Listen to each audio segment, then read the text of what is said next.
political editor DK Singh. Today we will be discussing why G-21 leaders and not the Gandhis are on the back foot when it comes to reforms in the Congress. Now, while DK and I delve into this discussion, we'd like to request you to please send in your questions and we'll try to answer as many as we can. Yeah. So firstly, I think this is the first time in a very long time when anybody in the media, in whatever context, has said that the Gandhis are not on the back foot, DK sir. So why do you say that, and what exactly is the G-21 thinking right now? See, first of all, let me inform our viewers that, trigger for today's the polygraph question, has come from a story that Ishadrita is doing. Congress Party's membership drive is almost getting over. We are getting results. What all has happened, she'll be doing the story for you. Please look out for it in the morning on our portal. That was the trigger, because after that, this entire election process starts, main thing. So that was the trigger for this debate. Secondly, this CWC meeting happened about a month back. And of late, if you have noticed, we haven't really been hearing much from the so-called G23 or G21 leaders.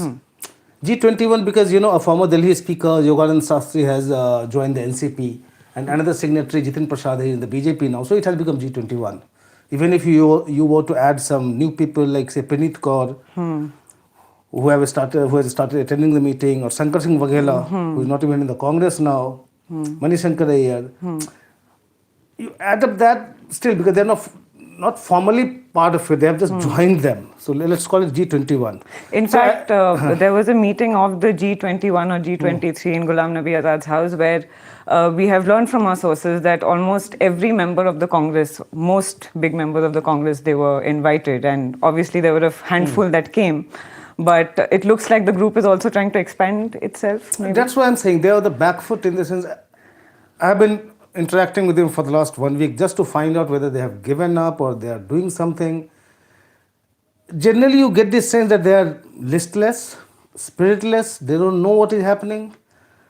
Because what they expected was that, there will be a lot of support coming from other people. And they have been reaching out to Congress leaders across the country to come out in their support. But very few are coming. As I said, Waghela is not a congressman, Praneet Kaur and others, who are actually spent forces. So nobody is actually rallying around them. Even if they agree with the G21 on most of the things, nobody is coming out. So that support is not there. Secondly, within the G21, you have these conflicting ambitions, or I would say the sense of suspicion about others. For instance, many leaders think that senior leaders are not speaking because many Rajya Sabha seats are going to fall vacant. There will be by-elections. So I was just looking at the list, for instance, where the Congress leaders can hope to get back into the Rajya Sabha. Say you have Ghulam Nabi Azad, he is not in the Rajya Sabha now. You have Anand Sharma, who is not in the Rajya Sabha now. Many aspiring, Rajya Sabha nominees, hoping that if they actually bury the hatchet, probably the High Command would accommodate them and nominate them to the Rajya Sabha. So there are many of them, and they are keeping silent. So if you look at it, where the Congress can give them Rajya Sabha seats, there are very few of them. But still, if you look at the states, you have 6 vacancies happening in June or July in Maharashtra, 6 in Tamil Nadu. So last time the DMK did not give any seat to the Congress. But this time, maybe last time, Ghulam Nabi Azad was hoping to get nominated. He has hopes. Then you have 4 vacancies in Rajasthan. 2 in Chhattisgarh. So maybe, 2, 3, 4 of them can be accommodated if the High Command actually tries hard and decides to kind of forgive them, which I don't think which will happen. It is going to happen. So that is one. So that is why they have gone silent. Secondly, the meetings they have been having, there have been discussions even about, should we quit the party? Should we form our own outfit? Just a couple of people who are saying that, and others, when you ask, you say that you're quitting the party. Saying it is very easy. But where will you win? You have somebody like Bhupender Hooda, who is a big shot in Haryana. Otherwise, you look at the list. You have 2 MPs, Shashi Tharoor and Manish Tiwari. And that's about it. And then you have a very prominent face, Kapil Sibal. Who seems to be and a little who is away heard from across the country. I mean, he may not be a mass leader, but he's a big lawyer. So thing is, if you split the party, probably Manish Tiwari is in the field, Shashi Tharoor, I mean, these people may end up retaining their seats, even if they have to go to some other place. Huda's dominance will continue in Haryana, but what will happen to others? Kapil Sibal, I mean, Kapil Sibal, any party would nominate him to the Rajya Sabha. So their future is secure. Others are feeling that what will happen to us? Say Prithviraj Chavan, for instance, he's an MLA. And he has his whole his area, and he's a former chief minister, his name you talk about. So leave out these half a dozen people. Who are the others in the G21? They count for nothing. So even if they decide to revolt, not much is coming their way, and they have started realizing it increasingly. So the option of leaving the Congress is not on the floor anymore. But yes, at some point of time, they may decide to kind of go public, come together again, start speaking out again. But that I expect only after the Rajya Sabha by-polls. Maybe in May or June, then there is more frustration. But otherwise, they don't see any way out. And on the other hand, you see the Gandhis being very aggressive. The way they have been appointing Congress presidents in the states. See, if your election is going to happen, I mean, what's the hurry for you to appoint all these people in your lieutenants as chiefs in the states? They are being assertive, and these people are on the back foot. Interesting point you raised there again, vis-a-vis the G21 and their relationship with the Gandhis. Initially, when they had written the first letter in 2019, it was a very public indictment of the first family. Now, with the statements that some of the leaders are making over the past few weeks, we see that their stance softening. So, anything that you've heard in terms of what their demand is in terms of the elections, the presidential elections in Congress that is going to take place in August, September? When they talk about internal elections, look at their demands. They want election for the post of the Congress president, and full-time president they want. They want an elected CWC. They want the reconstitution of the parliamentary board, a body which was kind of scrapped by Narasimha Rao. They want an elected CEC, Central Election Committee. Now, if you look at the Congress constitution, you have PCC delegates, and PCC delegates are elected by block committees of the Congress. So each block will have one delegate. So you will have about over 9,000 delegates across the country, and they are supposed to elect the Congress president. And they are supposed to elect the AICC members. So those delegates became very crucial. So now that membership process is over, those delegates will be elected. Or you know how things are managed. Now, if these delegates are elected, you have an elected Congress president, and then the AICC members, they will be electing the CWC, the highest decision-making body of the party. And then from there, your parliamentary board is elected. And CEC, when you talk about, now when parliamentary board is there, then CEC comprises parliamentary board plus 9 members. And this CEC decides the tickets of party candidates. Who will become what. So very powerful body. They want all these elected things. In CWC, if the CWC is elected in the 25-member body, you have provision for election of 12 members. So when you have 12 elected members, you cannot just drop them. So it won't be possible for the Congress president.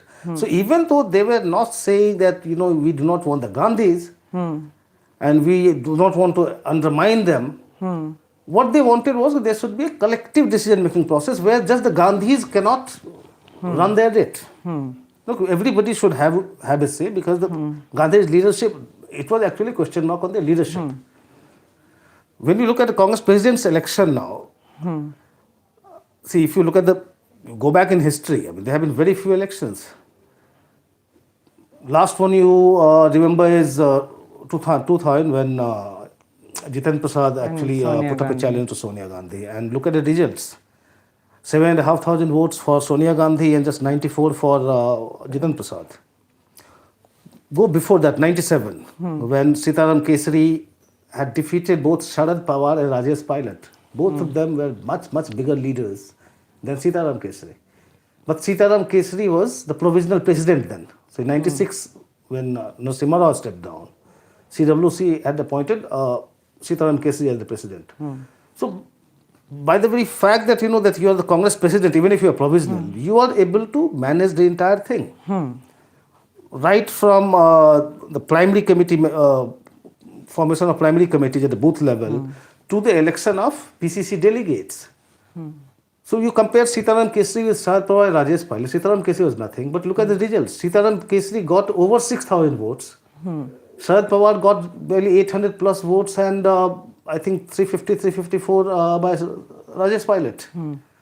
So the moment you are occupying that chair, it becomes very easy for you. So even if you have to put up a challenge, there is not much on the ground for you, because again, going back to 97, you had Sharad Pawar and Rajesh Pilot, zooming around the country. They had private jets, chartered flights. They were going everywhere to meet these delegates, convince them why they should vote for them. While Sitaram Kesari, he had this house in Purana Killa Road. He was sitting there coolly. He was not going anywhere. And he won. We have talked about the results. Over 6,000 versus 1,200 by putting together both their votes. So this is the kind of imbalance you have when you go for these elections. Even now, the Central Election Authority, which is kind of holding these elections, now it's headed by Madhusudan Mistry, a hardcore Gandhi family loyalist, somebody who was brought into the party by Rahul Gandhi in his early days. And he will be managing the entire election. So odds are there, and if G21 were to actually serious about fighting or putting up a candidate against whoever comes here, they would have been virtually canvassing, in the sense going out in the elections and trying to convince this to get involved in the election of these PCC delegates. But they are not there. So the only hope when you talk to them, what they think is probably Rahul Gandhi. He has always been reluctant, and for him, because his foreign agenda gets disturbed when he occupies a post, something like, if you are the Congress president, you are PCC. By foreign agenda, you mean his foreign trips. Of course. Just to clarify. Junkets. Junkets, yeah. So if you are the Congress president, you have PCC chiefs coming to see you, CLP leaders coming to see you. You will have to be stationed here, and you will have to give them time. That Rahul never has. He is a very busy man. Except politics do not keep him very busy, but otherwise he is a very busy man. So they are just hoping, these G21 leaders, that he will not be there. He will say, no, I am not going to contest. He may actually bring, or he or Sonia Gandhi, but the Gandhis probably may bring some kind of a rubber stamp as Congress president. But even there, they see that even that will be a big leap of faith. If somebody comes and becomes like Kesari, that okay, now I am the Congress president, let me consolidate my position. So basically, at this point in time, the G21 is banking on the goodness of Rahul Gandhi and Sonia Gandhi's heart. Yes. So Aditya had raised this question: will G21 revolt and make a new party? Aditya, I hope DK sir has answered your question.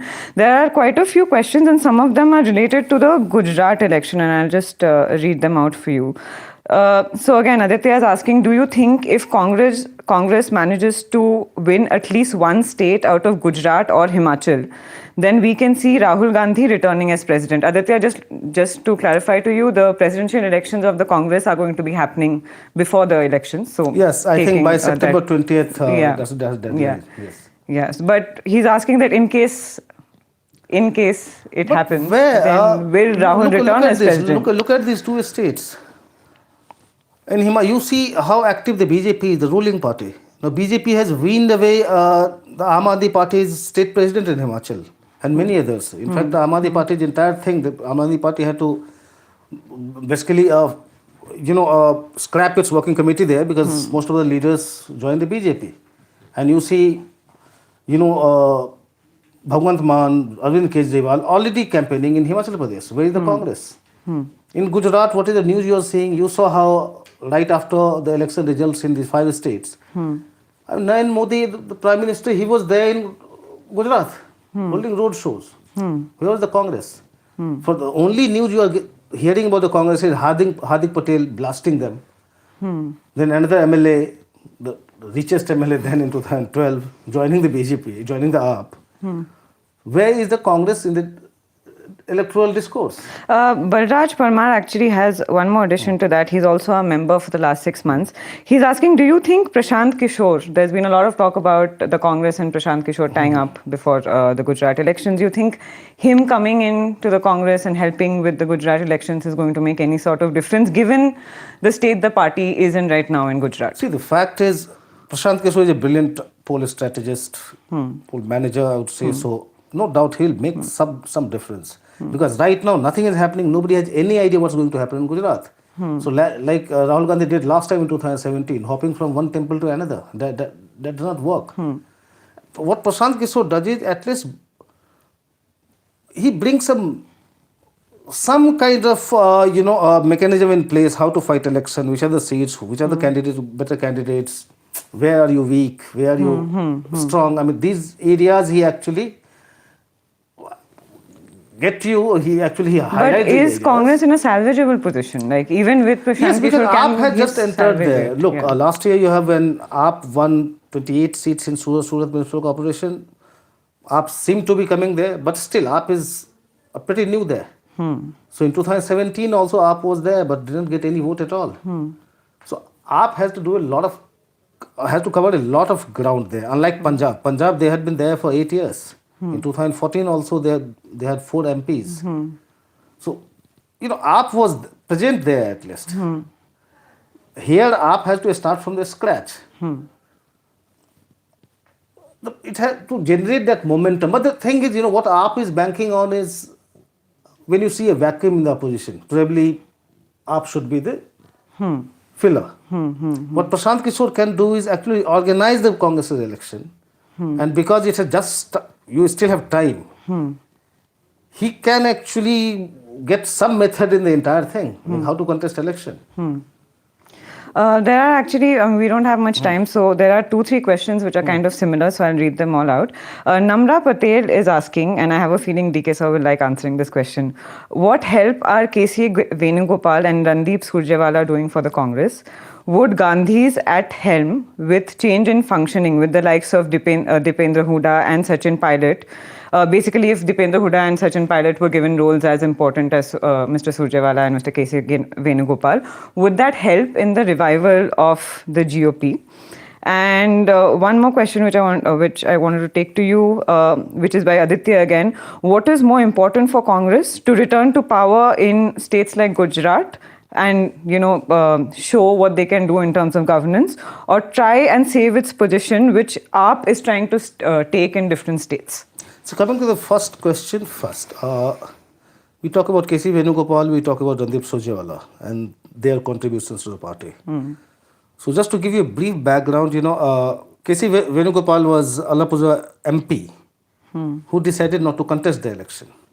In 2019, the Congress swept the election in Kerala, but it lost 1 seat to the left. That was Allappuzha. So that is KC Venugopal for you. Then you have Randeep Surjewala, who lost an assembly by poll in Haryana, and then another election. So this is their electoral brilliance. And these are the people who are running the party, who are in charge of what goes on and who should contest where, and they're the main feedback channel to the government. And they've been in that position for a long time and through electoral defeats as well. Where do you see them holding any agitations? Where do you see them on the roads? It's all about what they say on Twitter. KC Venugopal, what's his strength? I mean, initially, yes, he was supposed to be a bright MP in Kerala. But then he got into their gang. And now he wants to run things from behind the curtains. But like, as he asked, do you think replacing them with someone like a Dipendra Hooda Sachin or Pilot, Sachin Dipendra Pilot? Hooda, they're all mass leaders, by the way. Both of them are leaders in their own right. Dipendra Hooda, he's always in Haryana. I see all his rallies, this, that. He's always there among the people. So is Sachin Pilot. They know how to fight elections. So these are the people who actually they would do much better than these people, than your drawing room boys. But I don't really think Dipender or Sachin would be interested in coming to the drawing room and sitting there. They are people who fight on the road, fight on the streets, and they would prefer to be there. And the second question, the last question we'll take before we go, which is that, as he asked, should the Congress now focus on winning elections in states like Gujarat and Himachal, or should they try and protect their position as opposition party with parties like the AAP now coming into the fray, and clearly, as we saw in Punjab, also looking to those are not win? separate questions, because if you finish the AAP in Himachal, or AAP's 4 days, you stop it in Himachal, you stop in Gujarat, suddenly they will lose the momentum. Because in 2017 also AAP had contested the Himachal elections, and their faces there, they had all quit the AAP later, because there was no further work there. Now in Punjab, AAP gained because of what the Congress did to itself. In Himachal, to become an alternative, first it needs to have an organization on the ground. Not much time. Same goes for Gujarat also. It takes time. But what AAP is banking on is to show that, okay, there is no alternative, Congress is no alternative, so we are the alternative. And they want to do it nationally. So for them, if they win Himachal or Gujarat, they actually become a national alternative. If Congress is able to check them, if Congress is able to, even if Congress loses, but AAP does not emerge as the principal opposition party in Himachal. Even if BJP were to win, I mean, I would say, I should not be predicting, but what I'm saying is, even if the BJP wins Himachal and the Congress becomes the principal opposition party, it's there in the fight. In Punjab, what happened? In 2017 election, AAP emerged as this principal opposition party. Once you are there, then next stepping stone is to become the ruling party. Something that the BJP is doing, say, in a place called, say, Odisha, for instance. It has become the principal opposition party. It is waiting there. What they try to do in Bengal also. Yeah. Same thing they are trying in Telangana also, Andhra also. To become the principal opposition party first. What they were trying, they have become in West Bengal now. So you start with this. It's not that in this election only you will finish the most dominant party, but you become a challenger. You emerge as the principal challenger. So even if AAP is not able to replace the BJP, if it becomes the principal challenger, it's very much set to project itself as a national alternative. From next state onwards, after Himachal and Gujarat, it will become the only alternative then, not the Congress. So it's not necessary that Congress must win Gujarat and Himachal. But yeah, they have to salvage their situation. I mean, they cannot be receding to or relegating to a third or to second runner, third runner position. So that is the fight. If it wins, of course, AAP's momentum is gone. And then again, you will see different things happening in politics.